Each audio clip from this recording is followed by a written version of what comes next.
نحمده ونصلي على رسوله الكريم أعوذ بالله من الشيطان الرجيم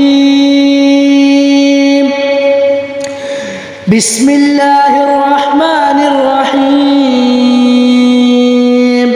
إن الله وملائكته يصلون على النبي بے شک اللہ تعالیٰ اور اس کے فرشتے رحمت بھیجتے ہیں آپ صلی اللہ علیہ وسلم پر۔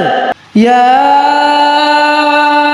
ایہا الذین آمنوا صلوا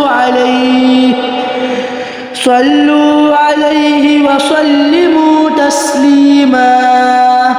اے ایمان والوں، تم بھی آپ صلی اللہ علیہ وسلم پر رحمت بھیجا کرو اور خوب درود بھیجا کرو۔ فائدہ: حق تعالی شانہ نے قرآن پاک میں بہت سے احکامات ارشاد فرمائے، نماز، روزہ، حج وغیرہ، اور بہت سے انبیاء کرام کی توصیفیں اور تعریفیں بھی فرمائیں، ان کے بہت سے اعزاز و اکرام بھی فرمائے۔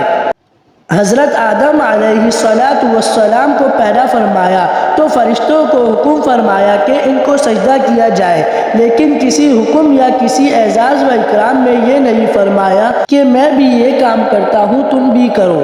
یہ اعزاز صرف سید الکونین فخر عالم صلی اللہ علیہ وسلم کے لیے ہے کہ اللہ جل شانہ نے صلاۃ کی نسبت اولاً اپنی طرف، اس کے بعد اپنے پاک فرشتوں کی طرف کرنے کے بعد مسلمانوں کو حکم فرمایا کہ اللہ اور اس کے فرشتے درود بھیجتے ہیں، اے مومنو تم بھی درود بھیجو۔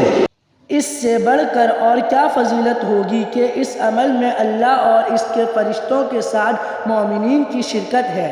سبحان اللہ۔ ویڈیو کو لائک، کامنٹ اینڈ سبسکرائب ضرور کریے گا۔ السلام علیکم۔